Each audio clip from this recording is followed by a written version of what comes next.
नमस्कार, स्वागत छ कार्यक्रम खोज खबरमा। म पुष्कर खतिवडा। समाजमा भएका हरेक घटनामा हाम्रो नजर। जनताको सूचना पाउने अधिकारको सम्मान हाम्रो अभियान। त्यसैले समुन्नत र समृद्धशाली समाजको यात्रा खोज खबरको अन्तिम अभिष्ट अनि गन्तव्य हो। बालेन शाह काठमाडौँको मेयर बन्न साथ फोहोरपछि काठमाडौँमा शौचालयको अभाव टार्न उनले नयाँ जुक्ति निकाले। उनको आह्वानपछि काठमाडौँमा केही होटल, बैंक तथा निजी फर्मले शौचालय प्रयोजन खुल्ला पनि गरे। तर यदि तपाईँ काठमाडौँ महानगरपालिका क्षेत्रमा हुनुहुन्छ भने अहिले पनि केही फट्टफुट्ट स्थानमा बाहेक तपाईँले सार्वजनिक शौचालय प्रयोग गर्न पाउनुहुन्न। अर्थात् काठमाडौँ महानगरमा पर्याप्त शौचालय छैन। महानगरभित्र जम्मा 42 वटा सार्वजनिक शौचालय छन्, तर तीमध्ये आधाभन्दा बढी शौचालयहरू प्रयोग गर्नै नसक्ने अवस्थामा छन्। भएका समेत फोहोर र दुर्गन्धित हुँदा यसले सुध्रँदो महानगरको गरिमा नै गिराएको छ। के छ त्यसको वास्तविकता, हेरौँ यो रिपोर्ट।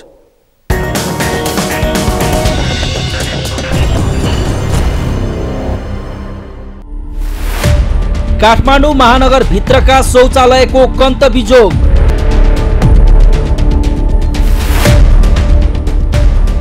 शौचालयको दुरावस्था सुधार्न मेयर शाहलाई चुनौती। सहयोगमा बनेका शौचालय पनि ठेकेदारको कब्जामा।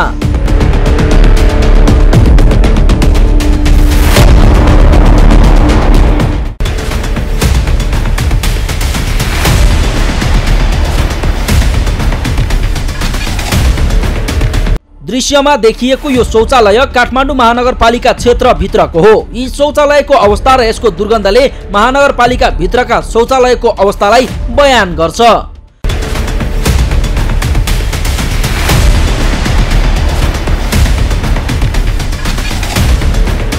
कुनै पनि सहर बजारमा सार्वजनिक शौचालय अनिवार्य हुनुपर्दछ। अझ काठमाडौँ जस्तो देशको राजधानी भएको स्थानमा सार्वजनिक शौचालय अनिवार्य हुन्छ। तर काठमाडौँ महानगरपालिकामा पर्याप्त सार्वजनिक शौचालय छैन। काठमाडौँ महानगरभित्र केही स्मार्ट शौचालयहरू बनेको भए पनि अधिकांश सार्वजनिक शौचालयहरू भने कन्तबिजोग अवस्थामा छन्। काठमाडौँ महानगरपालिकाकै हुन्छ। यसमा चाहिँ अब महानगरले गर्ने हो। जस्तै अब हामी हेटौँडाबाट आए अहिले अब हामी सार्वजनिक शौचालय धेरै अप्ठ्यारो छ कि यत्रो जनसङ्ख्या छ जब सार्वजनिक शौचालय कहीँ छैन। यसको त्यो लागि चाहिँ अब त्यो अग्रसर त्यो पनि काम गर्नु एकदम महानगरपालिका प्रमुख विषय नै हो। किनभने हामी हेटौँडाबाट आउँछ, यहाँनिर सार्वजनिक शौचालय छैन, जहाँ जाँदा पनि त्यो फोहोरै छ। त्यो पनि एउटा सरसफाइभित्र र मान्छेको स्वास्थ्य अवस्था पनि त्यसले प्रतिकूल असर पार्छ। यसलाई नै महानगरपालिकाले हेर्नुपर्छ। नगरपालिकाले पुरै सहज बनाउँदैन, पुरै कचरा ठाउँ बनाइसक्यो, के पनि सेफ्टी हुँदैन। के हो नि त, यहाँ धेरै सफा हुँदैन, यहाँ कचरा ठाउँ भयो नि त। यहाँ त नगरपालिकाले महानगरपालिकाले काम हो त। काठमाडौँ महानगरले नियमित अनुगमन तथा गुणस्तर निर्धारण नगर्दा बनेका सार्वजनिक शौचालयको अवस्था दयनीय छ। करिब 50 लाख चलायमान जनसङ्ख्या रहेको काठमाडौँमा जम्मा 42 वटा शौचालय समेत महानगरले राम्रोसँग चलाउन सकेको छैन। त्यसैको लाभ ठेकेदारले लिइरहेका छन्।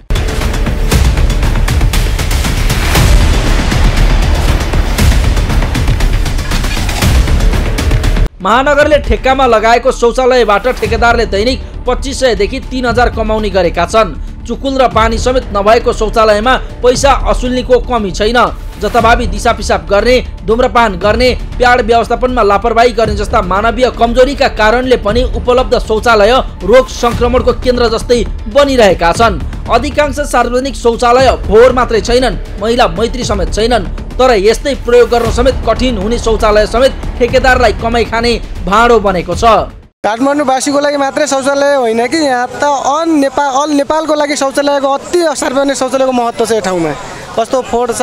सार्वजनिक शौचालय बनाएपछि एकातिर आमदामी पनि छ, अर्कोतिर यहाँ आउने प्रत्येक टुरिस्ट लगायत स्थानीयवासी लगायत उनीहरूले फाइदाजनक पनि छ, सुविधा पनि छ। यो शौचालय त सरसफाइ तथा खानेपानी त प्रमुख दायित्व त हो नि त। यो शौचालय हुनु पर्यो, खानेपानी हुनु पर्यो। मुख्य सरसफाइको लागि मुख्य त यहाँको नगरपालिकाले हेर्नु पर्यो, महानगरपालिकाले हेर्नु पर्यो, यहाँको महानगरपालिकाले उठेको नेताहरूले हेर्नु पर्यो होइन, यहाँको अगुवा कार्यकर्ताले हेर्नु पर्यो। त्यसले मुख्य भूमिका खेल्न सक्छन्। पानीको सुविधा छैन, पानी मुख्य कुरो पानी हुनु पर्यो। त्यसपछि अब के भने नगरपालिकाले पनि सफा गर्छु भनेर सार्वजनिक टोइलेटहरूलाई चाहिँ सफा सुग्घर राख्छु भनेर चाहिँ अब त्यो भनिरहेको थियो। खोइ अहिलेसम्म खोइ अब केही गरेको जस्तो देखिएन। नागरिकको भूमिका भन्दा पनि वडापालिकाको भूमिका हुनु पर्यो। नागरिकको भूमिका होइन नि यो, नगरपालिकाबाट वडा कार्यालयले चाहिँ व्यवस्थापन गर्नुपर्ने हो। यो नगरपालिकाले भन्न मिल्दैन नि त होइन र, वडापालिकाले गर्नुपर्ने हो। सार्वजनिक शौचालय यो नागरिकको पहुँचमा आएको छैन। यसरी सार्वजनिक शौचालयको गुणस्तर निर्धारण नहुँदा र महानगरले नियमित अनुगमन नगर्दा ती शौचालयहरूको अवस्था यस्तो कन्तबिजोग बनिरहेको छ। महानगरभित्रका जम्मा 42वटा सार्वजनिक शौचालय मध्ये आधाभन्दा बढी शौचालयहरू प्रयोग गर्न नसक्ने अवस्थामा छन्। यस्तै अन्य धेरै शौचालय सञ्चालनमा नि छैन। जति सञ्चालनमा छन् त्यसलाई पनि महानगरका वडा तथा क्लबहरूले कमाइ खाने भाँडो बनाएका छन्। अरू त अरू महानगरले अरूले नि बनाइदिएको शौचालय समेत ठेक्कामा लगाएको छ। शौचालय व्यवस्थापनका लागि प्रयोग बापत केही शुल्क लिनु ठिकै भए पनि यसरी शुल्क लिएर सञ्चालन गरिएका शौचालयहरूको सरसफाइ लगायतको व्यवस्थापन शुल्क लिए जस्तो बन्न नसकेको सर्वसाधारणको गुनासो छ। सर्वसाधनहरू हामी बाटोघाटो हिँडिन्छ, कुनै यात्रु भागमा पैसा नहुन नि सक्छ, त्यो बेलामा हामीलाई शौचालय जानुपर्ने अवस्था पनि आउँछ। त्यो बेलामा चाहिँ अलिकति यात्रुहरूलाई र जनताहरूलाई अलिकति सेवा त्यहाँबाट दिनु नै पर्छ र यसको लागि ठिक छ बाटोमा फोहोर पिसाब दिसा गर्नुभन्दा हामीलाई यो शौचालय भएको चाहिँ राम्रो छ, नराम्रो भएको चाहिँ होइन। यो ठिक छ, शौचालय गन्दा मन्दा आउनु भएन, शौचालय राम्रो छ पत्ता राख्नुपर्छ र सबैले सुविधा पाउनुपर्छ। मेयर बालेनजीले चाहिँ सुरु गर्नुभएको प्लस अनि यो पब्लिकले र सरकारसँग सहकार्य गरेर बनाउँदाखेरि अझै सहज होला र शौचालय प्रयोग गर्ने कर्ताले पनि एउटा नियम अथवा सरसफाइमा ध्यान दिएर गऱ्यो भने चाहिँ अझै राम्रो हुन्छ। सुरुवाती चरण छ होइन, सुरुवाती चरण भएकोले अहिले सबैलाई नै पहुँचमा पुगेको छ भन्न त अलि सकिएको छैन, तर बिस्तारै चाहिँ पछि होला जस्तो लाग्छ। महानगरभित्र सुविधा सम्पन्न शौचालय नभएको भने होइन। नयाँ बानेश्वरको छक्कु बक्कु पार्कसँगै संसद भवन अगाडि एभरेस्ट ब्याङ्कले बनाएर काठमाडौँ महानगरपालिका वडा नम्बर 10लाई हस्तान्तरण गरेको सुविधा सम्पन्न शौचालय रहेको छ। तर सामाजिक उत्तरदायित्व अन्तर्गत ब्याङ्कले आफ्नै खर्चमा बनाएर महानगरलाई जिम्मा लगाएको यो शौचालय 2076 साल माघ यता महानगरले ठेक्कामा लगाएर पैसा उठाइरहेको छ। मासिक लाखौं भाडा तिर्ने गरी शौचालय ठेक्कामा दिइदा शौचका लागि सर्वसाधारणले महँगो शुल्क तिर्नु परेको छ। यसरी अर्काले बनाएको शौचालय महानगरले ठेक्का लगाएर किन महँगो शुल्क लिने अवस्था आयो? सार्वजनिक शौचालय कति छ भन्दाखेरि पनि सार्वजनिक शौचालयको व्यवस्थापन भएको छ कि छैन भन्ने कुरा प्रश्न छ। अब हिजोको दिनमा हामीसँग शौचालय जुन अवस्थामा थियो आज पनि त्यो अवस्थामा थियो र चाहिँ सार्वजनिक शौचालयमा साँच्चीकै अहिले चाहिँ सहरी विकास भइरहेको संरचना अनुसारको हाम्रो चाहिँ शौचालय चाहिँ छैन भने पनि हुन्छ र चाहिँ अब त्यो शौचालयलाई चाहिँ अब मोडिफाइड गरेर अबको दिनमा चाहिँ हामीले चाहिँ स्मार्ट शौचालय करिब 10वटा शौचालय चाहिँ हामी बनाउँछौँ र त्यो सँगै चाहिँ हामीलाई चाहिँ अहिले विभिन्न चाहिँ सरकारवाला निकायहरू तिनीहरूले चाहिँ करिब 150वटा चाहिँ टोयलेटहरू चाहिँ अहिले चाहिँ सञ्चालन भइरहेको अवस्था चाहिँ छ। सहुलियत र सर्वसुलभ र चाहिँ नगर स्तरीय चाहिँ टोयलेट चाहिँ बन्छ। सार्वजनिक शौचालयमा विशेष गरिकन अलि मध्यम स्तरको व्यक्तिहरू चाहिँ त्यो शौचालय प्रयोग गर्छ र चाहिँ जुन हामीलाई सहयोगको लागि चाहिँ अहिले 150वटा जति चाहिँ जुन चाहिँ हामीलाई चाहिँ शौचालय प्रयोग गर्न दिएका छ त्यो अलिकति हाइफाईको दर्जामा भएको चाहिँ शौचालयहरू छ र त्यो ठाउँसम्म जानको लागि चाहिँ मध्यम वर्गका मान्छेलाई अलिकति चाहिँ गाह्रो भयो कि हैन, हिचकिचाहट भयो कि त्यस्तो महसुस चाहिँ भएको अवस्था छ। त्यसकारणले गर्दाखेरि चाहिँ अब रहेको त्यो शौचालयहरूमा चाहिँ सबैको पहुँच हुने गरेका चाहिँ त्यो सार्वजनिक शौचालय बन्छ। घना बस्ती तथा धेरै जनसङ्ख्या भएको काठमाडौँमा अहिले जति शौचालय छन् ती पर्याप्त छैनन्। यस्तोमा नवनिर्वाचित मेयर बालेन शाहको कामलाई साथ दिँदै महानगरपालिका भित्रका धेरै व्यावसायिक संस्था पसलले आफ्नो शौचालयलाई सार्वजनिक रूपमा खुल्ला गरेका छन्। महानगरको सार्वजनिक शौचालय अभियानमा साथ दिँदै व्यावसायिक कतिपय संस्थाहरूले सर्वसाधारणलाई निशुल्क शौचालय समेत उपलब्ध गराउन अभियान थालेका छन्। यद्यपि यस्ता शौचालयहरू समेत सर्वसाधारणको पहुँचबाट बाहिर रहेको कतिपयको गुनासो छ।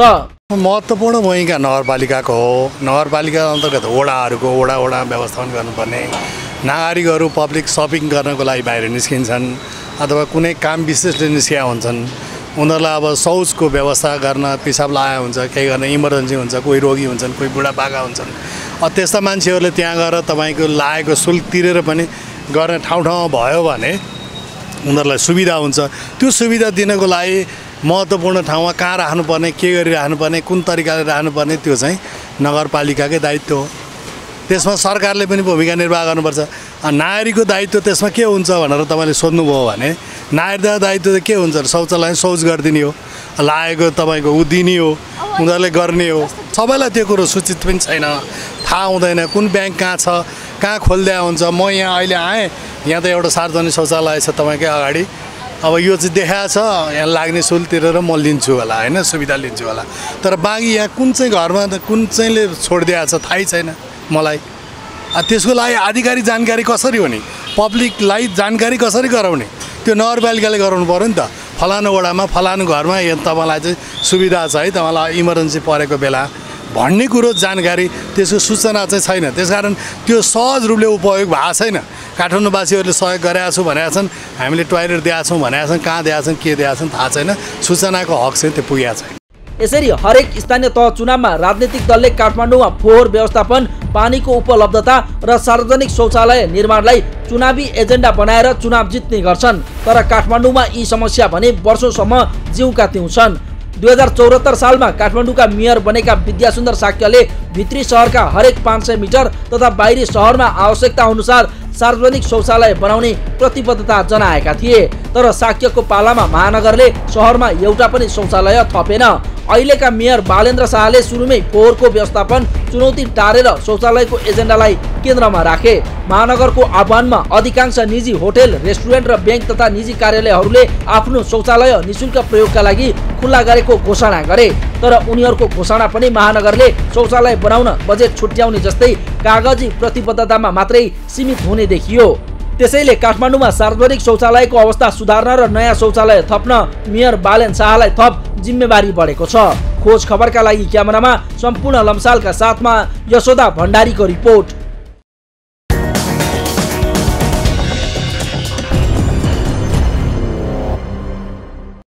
हो, काठमाडौँ महानगरभित्र केही स्मार्ट शौचालयहरू बनेका भए पनि अधिकांश सार्वजनिक शौचालयहरूको गुणस्तर निर्धारण नहुँदा र महानगरले नियमित अनुगमन नगर्दा ती शौचालयहरूको अवस्था कन्त बिजोग छ। अहिले महानगरभित्र जम्मा 42वटा सार्वजनिक शौचालय त छन्, तर तीमध्ये आधाभन्दा बढी शौचालयहरू प्रयोग गर्नै नसक्ने अवस्थामा छन्। यस्तै अन्य धेरै शौचालय सञ्चालनमा नै छैनन्। जति सञ्चालनमा छन् त्यसलाई पनि महानगरका वडा तथा क्लबहरूले कमाई खाने भाँडो बनाएका छन्। यसतर्फ सरकारवालाको चासो जाओस्। कार्यक्रममा एकैछिन ब्रेकपछि स्विस ब्याङ्कमा पैसा राख्ने नेपाली सम्बन्धी प्रसङ्ग उजागर गर्नेछौँ, हेर्दै गर्नुहोला।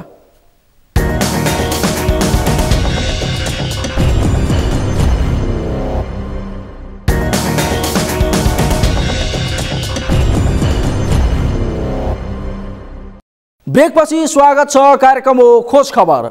स्विस ब्याङ्क यस्तो ब्याङ्क हो जहाँ जम्माकर्ताको गोपनीयता कायम हुन्छ र पैसा जम्मा गर्ने व्यक्तिको कुनै पनि विवरण सार्वजनिक हुँदैन। त्यसैले विश्वका प्राय अकुत धन स्विस ब्याङ्कमा जम्मा हुन्छ। नेपाल आफैमा गरिब देश हो, यहाँ एकाध बाहेक धेरै धनाढ्य छैनन्। यस्तोमा स्विस ब्याङ्कमा कसले पो पैसा जम्मा गर्ला भनेर धेरैलाई लाग्न सक्छ। तर नेपाल त स्विस ब्याङ्कमा पैसा जम्मा गर्ने दक्षिण एसियाकै चौथो देश बनेको छ। के छ त यसको वास्तविकता, हेरौँ यो रिपोर्ट।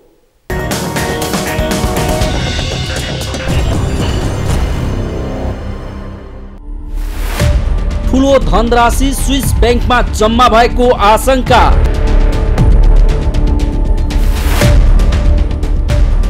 नेपाली 46 अर्ब 64 करोड रुपैयाँ जम्माको चर्चा। सरकारवाला मौन, धनराशि जम्मा गर्नेलाई चयन।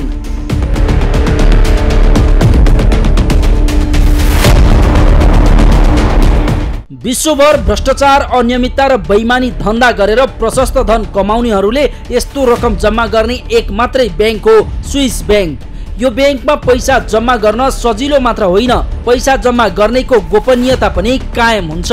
यहाँ पैसा जम्मा गर्ने व्यक्तिको कुनै पनि विवरण सार्वजनिक हुँदैन। त्यसैले अवैध रकम जम्मा गर्ने विश्वका सुरक्षित स्थानहरू मध्ये स्विजरल्यान्डको स्विस नेसनल ब्याङ्क नै प्रमुख हो।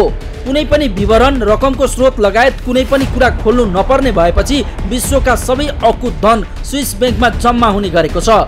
यस मामलामा नेपाल पनि कम छैन। नेपालले पनि स्विस ब्याङ्कमा ठूलो धनराशि जम्मा गर्ने गरेको बेला बेलामा चर्चा हुने गरेको छ। अझ नेपालका त केही रोचक कुराहरू छन् जो धेरै नेपालीलाई थाहासम्म छैन। आखिर के हो त स्विस ब्याङ्कमा जम्मा भएका नेपाली रुपैयाँको वास्तविकता?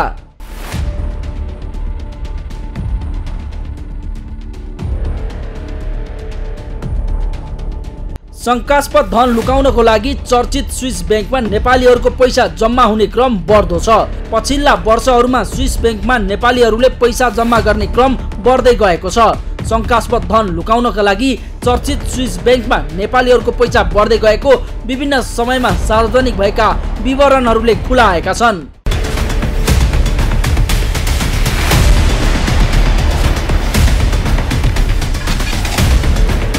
संघीय लोकतान्त्रिक गणतन्त्र स्थापना भएपछि देशमा भ्रष्टाचार अन्त्य हुने र सुशासन कायम हुने भनिए पनि स्विस ब्याङ्कमा जम्मा गरिएको पैसाले नेपाल भ्रष्टाचारको अखाडा बन्दै गएको पुष्टि हुन्छ। धेरै नेपालीका पैसा स्विस ब्याङ्कमा जम्मा भएको चर्चा छ। राष्ट्रिय प्रजातन्त्र पार्टीका वरिष्ठ नेता तथा पूर्व अर्थमन्त्री डाक्टर प्रकाश चन्द्र लोहनीले सामाजिक सञ्जालमा नेपालीहरूको अर्बौं रुपैयाँ स्विस ब्याङ्कमा रहेको दाबी गरेपछि यस विषयले फेरि एकपटक बहस सुरु गरेको छ। लोहनीका अनुसार नेपालीहरूले हालसम्म झन्डै 46 अर्ब 64 करोड भन्दा बढी रकम स्विस ब्याङ्कमा जम्मा गरेका छन्। रेमिट्यान्स, ऋण र अनुदानका भरमा चलेको नेपाल जस्तो देशमा नागरिकले स्विस ब्याङ्कमा पैसा जम्मा गर्ने हैसियत कसरी बन्यो त? अब 3 अरब थियो 2001 सालमा नेपालको स्विजरल्यान्डको ब्याङ्कमा। अहिले चाहिँ 2020 सालमा आउँदाखेरि 46 अरब पुगेछ।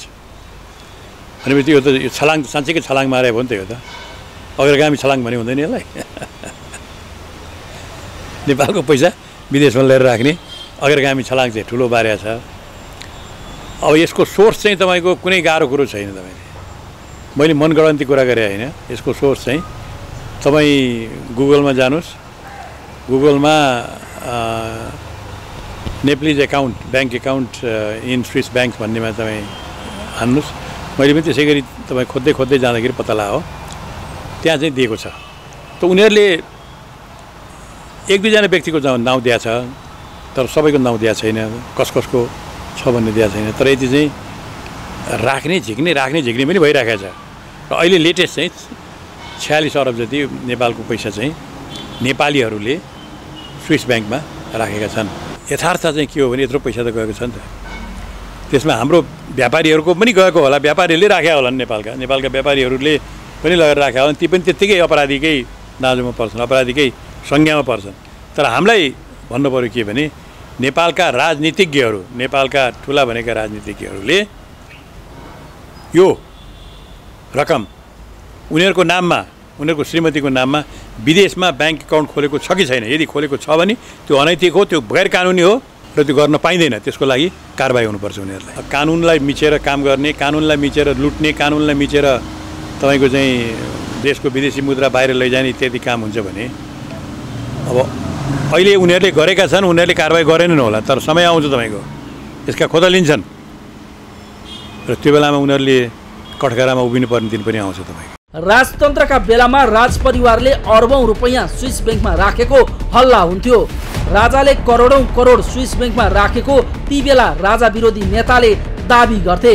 त्यसबेला अहिले सत्ता सम्हालेका नेताहरूले त्यो पैसा ल्याएर नेपालीलाई बाँड्ने भनेर झुटो आश्वासन दिएका थिए।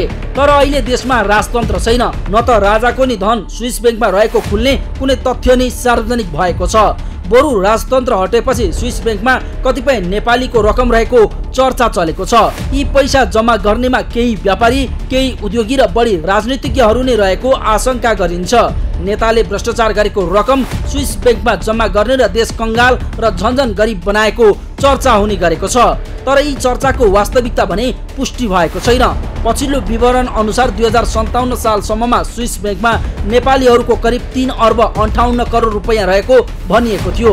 यस्तै 2066 सालसम्म यो रकम बढेर 12 अर्ब 55 करोड पुगेको र 2076 सालसम्म आइपुग्दा करिब 46 अर्ब 64 करोड पुगेको छ। तर विडम्बना, देशबाट बाहिर जाने र आउने रकमको सबै लेखाजोखा राख्नुपर्ने नेपाल राष्ट्र ब्याङ्कसँग पनि यसको कुनै विवरण छैन। आखिर राष्ट्र ब्याङ्कको आँखा छलेर अरबौं रुपैयाँ कसरी स्विस ब्याङ्कको खातामा जम्मा भइरहेको छ त? नेपालीहरूको पैसा बाहिर चाहिँ प्रशस्त विदेशी विनिमयमा थन्किएको छ भन्ने कुरा सुनिराखेको छु। यो कुरा अझ पनि आउँदैछ र सरकारले के गर्यो मलाई थाहा छैन। राष्ट्र ब्याङ्कको जहाँसम्म सवाल छ, राष्ट्र ब्याङ्कसँग न सेना हुन्छ, न प्रहरी छ, न गुप्तचर नै। उसले यसमा पत्ता लाएर छानबिन गरेर त्यति उ गर्न सक्ने हैसियत राख्दैन। उसले त सरकारले कहिलेकाहीँ यहाँ त देखिहाल्नु भएको छ नि, मरिच सुपारी केराउ आयात गर्छ र त्यसलाई तस्करीबाट बाहिर पठाउने प्रयत्न पनि गरिरहेको हुन्छ। त्यस्तो बेलामा विदेशी विनिमय खर्च नहोस् भनेर रोकथाम गर्न सक्छ उसले। विदेशी विनिमयको बढी चाहिँ खपत नहोस्, बाहिर नजाओस् भनेर उसले आफ्ना उपायहरू चाहिँ अपनाउने अर्कै कुरा हो। तर यसमा सरकारकै अहम भूमिका हुनुपर्ने हो। तर सरकार चाहिँ कानमा तेल हालेर बसेको जस्तो लाग्छ। सत्ताधारीहरूको ध्यान चाहिँ गठबन्धन भागवण्डा सत्तामा टाँसिरहने मा नै बढी चाहिँ केन्द्रित भएको देखिन्छ। त्यसैले कता कता शङ्का पनि लाग्छ, यी आलो पालो देश हाँक्ने सत्ताधारीहरू र यिनीबाट संरक्षित व्यवसायीहरूकै पैसा त बढी छैन बाहिर थन्किएर बसेको। यसरी स्विस ब्याङ्कमा जम्मा हुने रकमको नियमन गर्न मुलुकमा यस सम्बन्धमा कानुन नै नभएको भने होइन, तर कानुनलाई आफू खुसी व्याख्या गर्ने ज्ञाताको कमी नहुँदा यस्तो अवस्था आएको जानकारहरूको बुझाइ छ। आम नेपालीले बिहान बेलुका छाक टार्न शास्ति भोगेको बेला यसरी बेला बेलामा चर्चा हुने स्विस ब्याङ्कको अकुत धनले देशमा भ्रष्टाचार बढ्दै गएको पुष्टि हुने सरकारवालाहरू बताउँछन्। विभिन्न लिङ्क्सहरू मार्फत होइन, अब जस्तो पानामा पेपर लिङ्क्स भयो, पेन्डोरा पेपर भयो, फिक्सेल फाइल्स भयो होइन, प्याराडाइज पेपर्सहरू, यिनीहरूले चाहिँ धेरै यो अकुत सम्पत्तिहरू भनौँ अथवा इलिगल सम्पत्तिहरू चाहिँ यो ट्याक्स हेभन कन्ट्रीहरूमा राखेको, जुन चाहिँ अफसोर खाताहरूमा पैसा राखेको भन्ने कुरा आइरहेको छ। त्यसमा नेपालीहरूको पनि नाम आइरहेको छ र नेपालीहरूको नाम आइरहँदाखेरि म यो त्यो गभर्मेन्ट भन्दिनँ, त सबै गभर्मेन्टहरूले चाहिँ खोजेन के, राष्ट्र बैङ्कले पनि खोजेन। त्यो त नेपालीहरू कसले विदेशमा लगेर पैसा राखेको छ भनेर खोज्नुपर्ने हो। यो विषयमा चाहिँ प्रत्येक सरकारै मौन रह्यो। यसको रहस्य चाहिँ के हो भनेर बुझ्न चाहिँ सकिएन होइन। हामीले कति घसघस्याएका थियौँ, तर के हो भने त्यसको बावजुद पनि नेपालमा कानुन चाहिँ फितलो बनाउँदै लग्ने कुराहरू भइरहेको छ। हामीले 1 लाख रुपियाँ बैङ्कमा राख्दा आय स्रोत हामीले देखाउनु पर्छ भने अब त्यत्रो लगानी गरेको ठाउँमा आय स्रोत नखोज्ने भनेर जुन कुराहरू आइरहेको छ र यसले गर्दाखेरि चाहिँ अनक्याक र मनी लन्ड्रिङको बारेमा चाहिँ सम्बन्धित कानुन कार्यान्वयन कुनै पनि नीति निर्माण गर्दा कुनै पनि कानुन बनाउँदाखेरि चाहिँ अनक्याक र मनी लन्ड्रिङ सम्बन्धी कानुन कार्यान्वयन नगरेमा चाहिँ निकट भविष्यमा हाम्रो देशले चाहिँ नराम्रो परिणाम भोग्नुपर्ने हुन्छ। एकपल्ट पहिले पनि अब झन्डै ब्ल्याकलिस्टमा पर्न आँटेको थियो, त्यसबाट उम्क्यौँ। अब यदि यस्तै नीति नियम बनाउने हो र विदेशमा रहेको नेपालीहरूको पैसाको कसले राखेको छ खोजेर त्यसलाई कारवाही नगर्ने हो भने चाहिँ हाम्रो देश चाहिँ श्रीलङ्काको भन्दा पनि गएको चाहिँ हुनसक्छ कि त्योभन्दा पनि दुःखद परिणाम चाहिँ हामीले भोग्नुपर्ने हुन्छ नेपाली जनताले। यसरी कानुन छलेर देशभित्र र बाहिर राखेको सम्पत्तिको अध्ययन गर्न सरकारले सम्पत्ति शुद्धिकरण अनुसन्धान विभाग गठन गरेको 1 दशकभन्दा बढी भयो, तर 30औं वर्षसम्म स्विस ब्याङ्कमा राखिएको अवैध धनको अत्तो पत्तो छैन। यस्तोमा जनता चनाखो र सरकार सजग नभए भोलिको दिनमा देश भ्रष्टाचारको अखडा बन्न सक्छ। खोज खबरका लागि क्यामेरामा सम्पूर्ण लम्सालका साथमा अमृत ढकालको रिपोर्ट।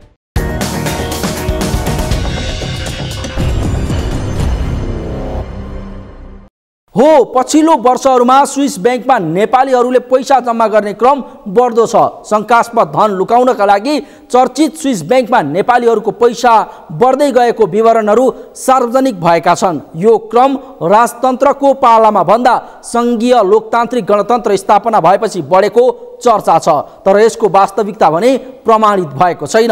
हवस् त, आजलाई कार्यक्रम खोज खबर यति नै। कार्यक्रम खोज खबरका विषयमा कुनै प्रतिक्रिया छन् भने हामीलाई खोजखबर@सगरमाथा.tv मा इमेल गर्न सक्नुहुन्छ अथवा फोन नम्बर 01570 6074 मा फोन पनि गर्न सक्नुहुन्छ। लुकेका र लुकाएका खबर निरन्तर जारी छ। नेपालको पहिलो न्युज च्यानल सगरमाथा टेलिभिजन हेर्दै गर्नुहोला। नमस्कार।